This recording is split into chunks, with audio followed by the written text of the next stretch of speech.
റഹ്മത്തുള്ളാഹി വബറകാതുഹു. പ്രിയപ്പെട്ടവരെ, ജുമാ ദിവസത്തിൽ നടക്കുന്ന അത്ഭുതകരമായ സംഭവങ്ങൾ ജുമാ ദിവസത്തിൻ്റെ ശ്രദ്ധയിലൂടെ നമുക്കൊന്ന് കേൾക്കാം. ഹബീബ് സല്ലല്ലാഹു അലൈഹി വസല്ലം തങ്ങൾ പറയുകയാണ്, ആകാശലോകത്തിൽ നിന്ന് ചില മലക്കുകൾ അള്ളാഹു ഭൂമിയിലേക്ക് ജുമാ ദിവസത്തിൽ പറഞ്ഞേക്കും.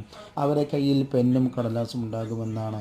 അവർ ഓരോ പള്ളിയുടെ വാതിൽക്കൽ വന്നിരിക്കും. പള്ളിയിലേക്ക് കടന്നു വരുന്ന ജുമാക്ക് പങ്കെടുക്കുന്നവൻ്റെ പേരുകൾ ആ മലക്കുകൾ എഴുതി വെക്കുമെന്നാണ്.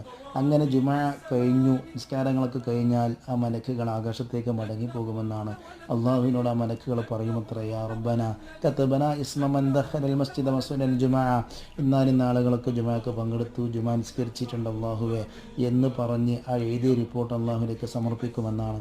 ആ സമയം അള്ളാഹു പറയുന്ന വാക്ക്, യാ മലായികതി വഇസ്സതി വജലാലി ഇന്നി ഖദ് ഗഫർതു ലഹും വമാ അലൈഹിം ശൈഉം മിൻ ദുനൂബിഹിം, അവരെ എല്ലാ പാപങ്ങളും ഞാൻ അവർക്ക് മാപ്പ് നൽകിയിട്ടുണ്ട് മലക്കുകളെ.